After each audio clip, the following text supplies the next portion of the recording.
Before we dive some more into the Saturday rerun and by-elections, we have joining us to discuss this, Nelson Ekujimi. He's a public affairs analyst. Nelson Ekujimi, thank you so kindly for your time. Let's begin by asking for your assessment of Saturday's rerun and by-elections.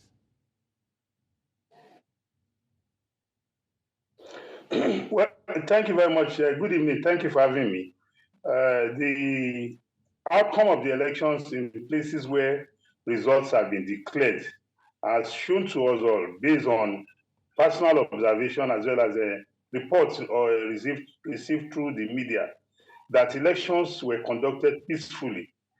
And I think we must commend INEC for conducting these elections successfully, as well as as other stakeholders in the process. But the snag in the election, if you ask me, the by-election and the run election, is the poor voters' turnout. That means with regards to voters' education and sensitization, we still have a lot of work to do. Maybe because this is not a general election, it's just election taking place in this constituency. So people didn't really see the need to go and vote, and which brings to fore our handicap with regards to educating our people to recognize that their economic destiny is tied to their political, destiny. So by and large, in areas where these elections took place successfully, we congratulate the winners, we congratulate the losers, as well as the stakeholders in the process. But in areas where we got reports that there was violence and materials were hijacked, INEC officers were assaulted, and so they couldn't conduct that election. Again, I think it has to do with voters' education, for us to educate even our politicians that elections should not be a do-or-die affair. It should be a contest where somebody will win and somebody will lose.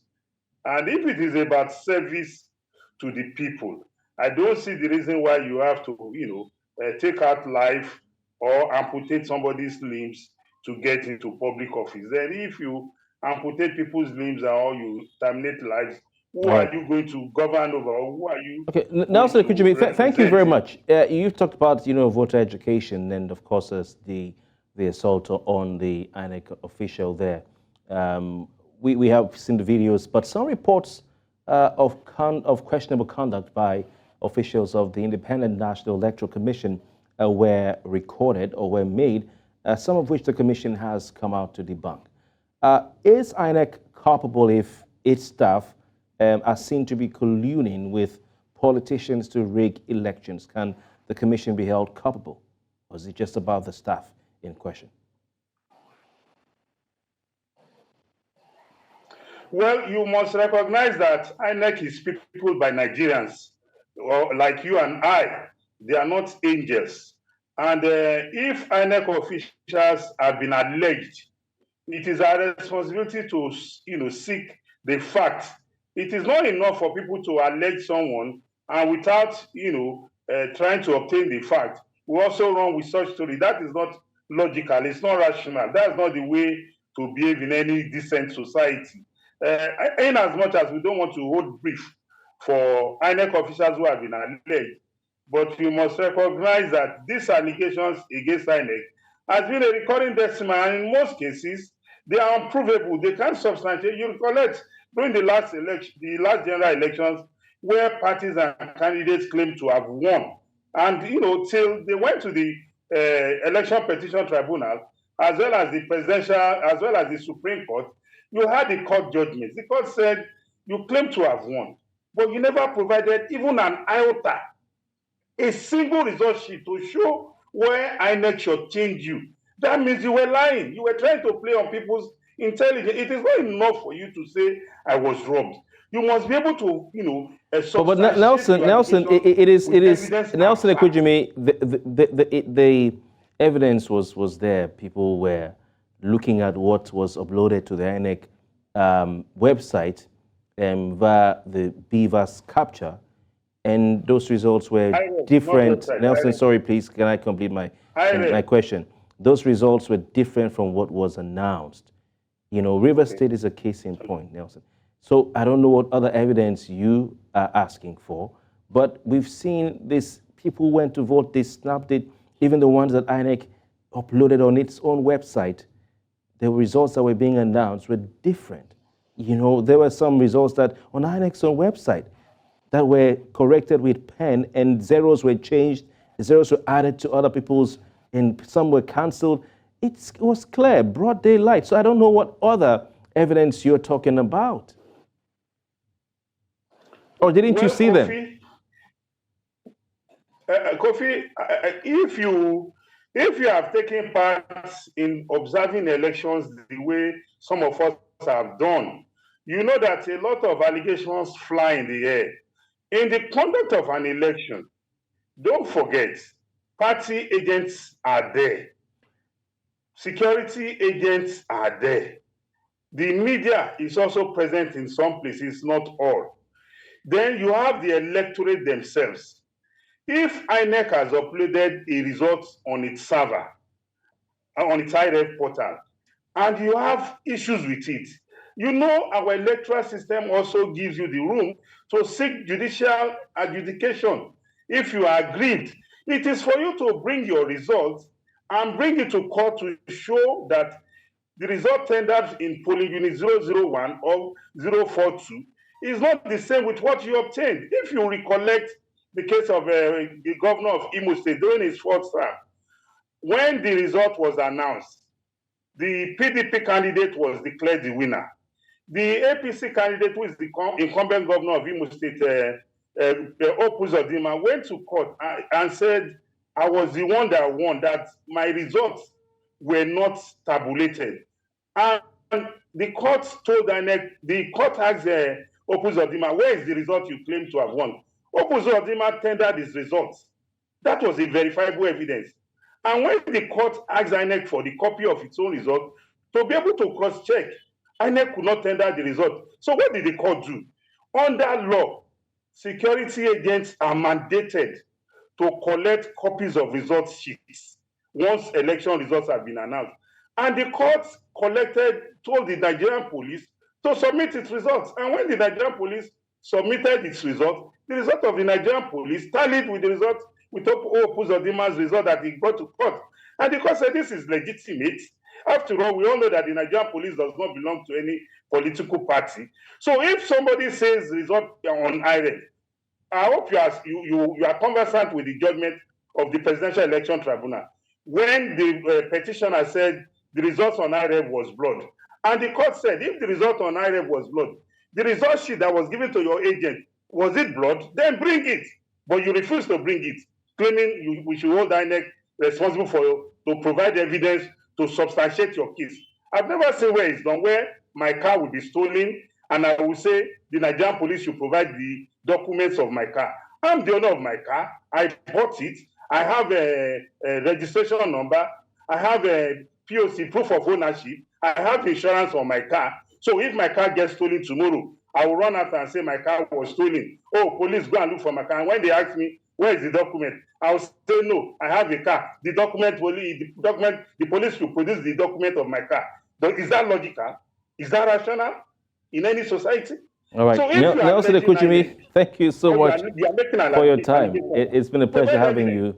Because we've run out of time, we definitely will have this conversation again. But thank you so very kindly.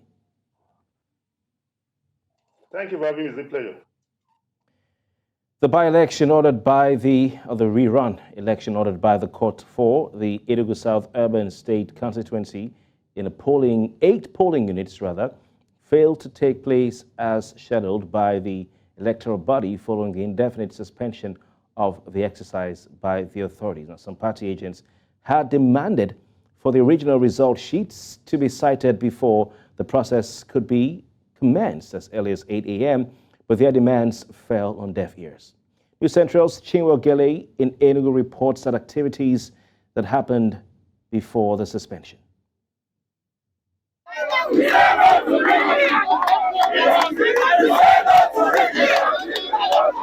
Those sounds rented the air morning of the election on Robinson Street, Enugu, where the 2 polling units for the rerun were located.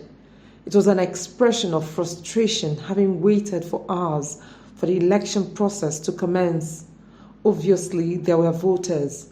There were INEC officials and electoral materials, but nothing was happening right inside the centers that were opposite each other for hours. Hear me this morning. Yes, 7 a.m. Sorry, this morning. Or just to find out that there's no materials to vote. We are demanding of the result sheet.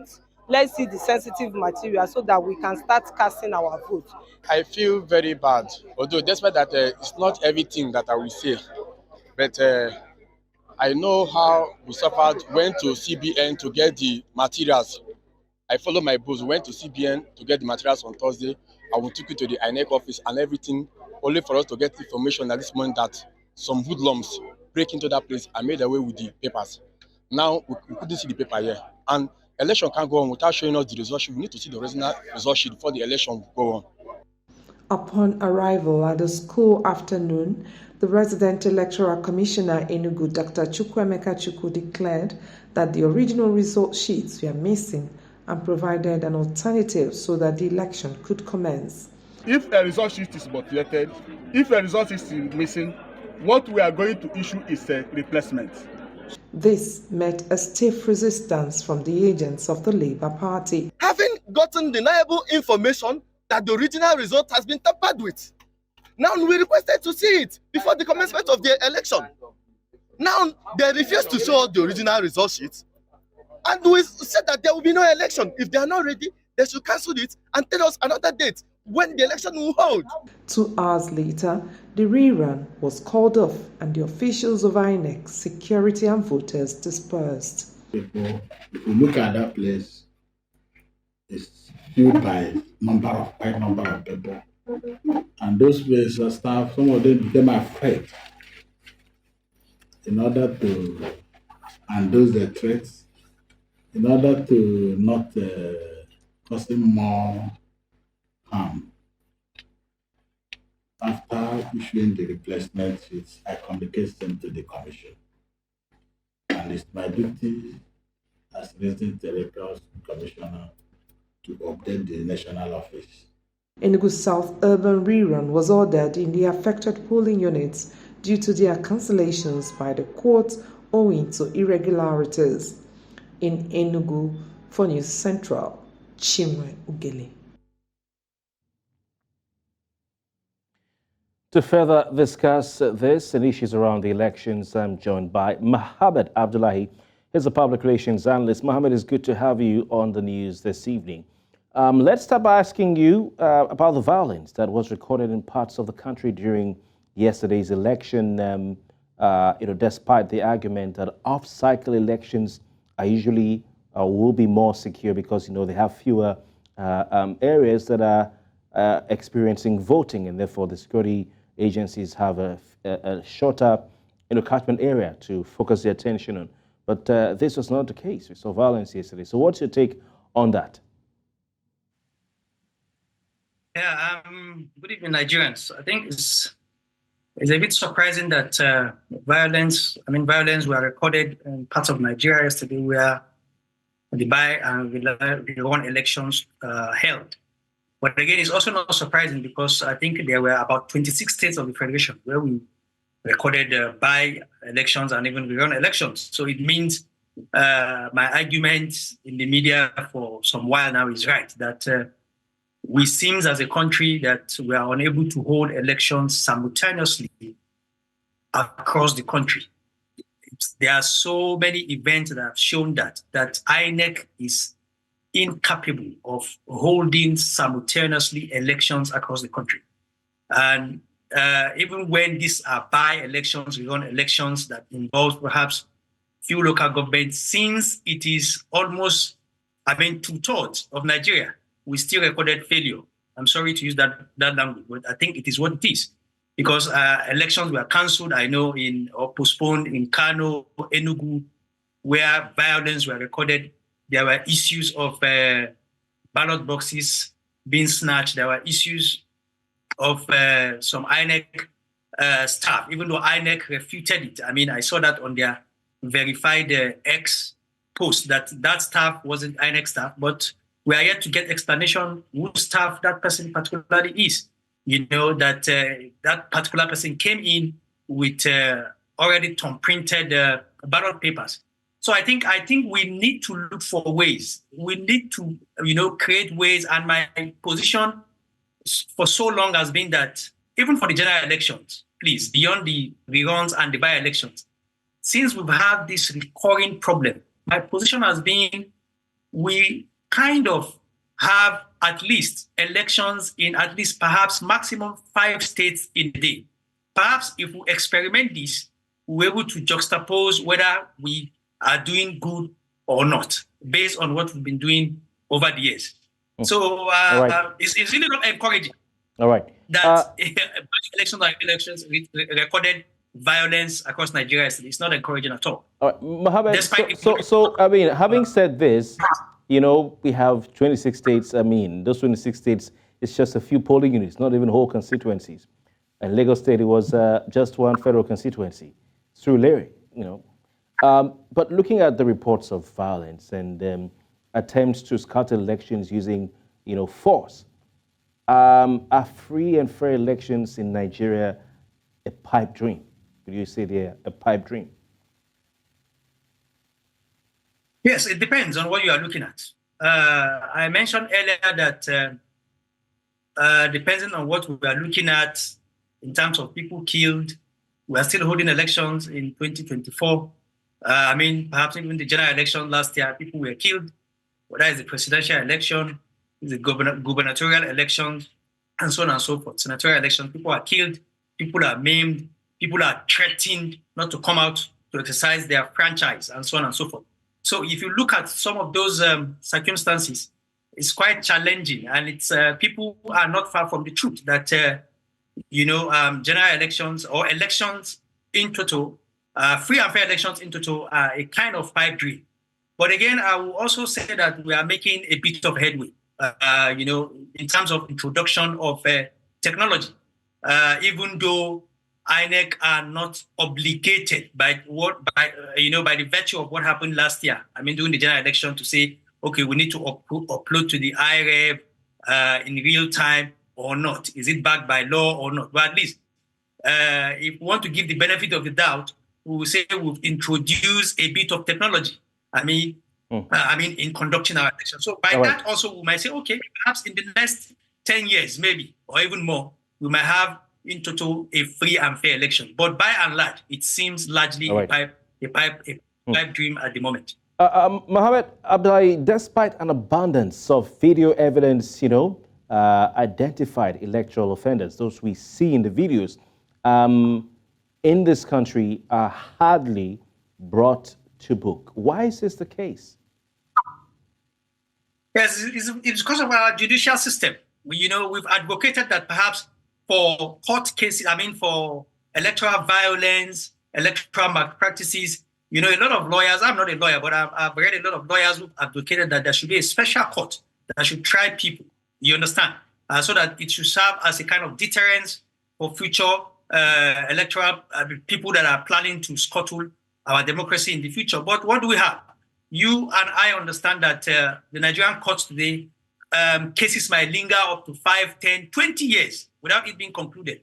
In fact, without mincing words, a whole lot of our correctional centers are littered with people who have never been tried for their offenses, whether they are either innocent or even not. They are there for 5 years waiting trial. So, and this, you just, like you rightly mentioned, even despite these evidences, people are just thrown into jail, for instance, no trial, the court system is so cumbersome, and so on and so on. So, we have a whole lot, to reform in the country. And starting with the judicial system, perhaps we might also look at, creating a special court for electoral offenses. Perhaps that might help our cause. All right.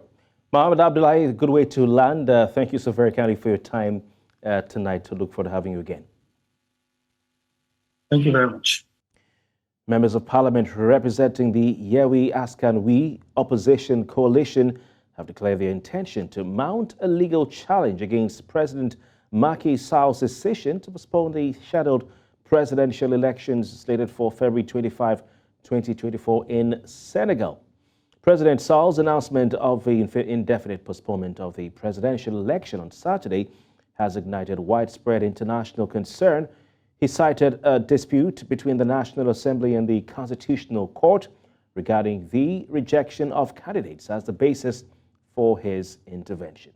The opposition coalition contends that any extension of the current president's mandate, even by a mere 24 hours, constitutes a blatant violation of the Constitution of Senegal. Ce que nous avons constaté ici, c'est qu'en prolongeant, ne serait-ce que de 24 heures, le mandat du président de la République en place, ils étaient en train de violer la Constitution. Pourquoi? Parce que l'article 103 de la Constitution fixe la durée du mandat du président de la République. Vous vous rappelez bien en 2016, quand sur l'avis décision du Conseil constitutionnel pour dire que le président de la République ne peut pas réduire son mandat, il faut qu'il fasse 7 ans. Alors, qui ne peut pas réduire, peut-il augmenter? Le peuple doit savoir que le groupe parlementaire Yewwi Askan Wi va déposer demain au niveau du Conseil constitutionnel un recours contre la résolution mettant en place la commission d'enquête parlementaire. Et les arguments ont été bien développés dans le recours qui sera déposé demain. Nous attendons également la promulgation, il faut qu'on informe tout le monde, la promulgation de cette présente loi sur le report de l'élection pour l'attaquer au niveau du Conseil constitutionnel. Nous avons tenu toutes les actions nécessaires dans les débats. Et nous allons saisir la justice aussi pour continuer ce combat-là. Voilà ce que nous, députés de Yewwi, pouvons faire et nous restons continuer le faire. Mais ce qu'il faut savoir, c'est que pour mettre un terme à ceci, au-delà des actions que nous sommes en train de poser, il y a le titulaire de la souveraineté populaire, c'est le peuple. Nous ne sommes que des délégataires, nous ne sommes que les dérivés, mais c'est lui qui est le maître du jeu. Zimbabwe's ruling party, ZANU-PF, has clinched a significant victory in parliamentary by-elections, granting them a commanding two-thirds majority in the country's parliament. The results released on Sunday, ZANU-PF now has the power to potentially amend the constitution and extend President Emmerson Mnangagwa's tenure. The party achieved a clean sweep in all 6 constituency elections held on Saturday, following the controversial removal of 6 opposition MPs denounced by the opposition as fraudulent. Now, this marks a second round of parliamentary by-elections amidst a lingering political crisis which has weakened the country's opposition. Analysts and opposition figures caution that ZANU-PF's supermajority, now totaling 190 seats out of 280, could enable them to alter constitutional provisions, including removing presidential term limits, potentially paving the way for Mnangagwa's continued leadership at the ripe old age of 81. The World Food Programme is calling for immediate, unimpeded and safe access to conflict-hit areas of Sudan to provide food to millions of displaced people facing acute hunger amid warnings that the war, which seems forgotten, has potential implications for regional stability.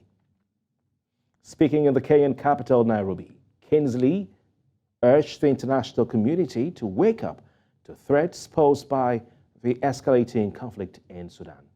The World Food Programme says more than 9 months after the conflict has exacted an unimaginable toll on the people of Sudan. It calls the situation beyond dire, noting that almost 18 million people are facing acute hunger.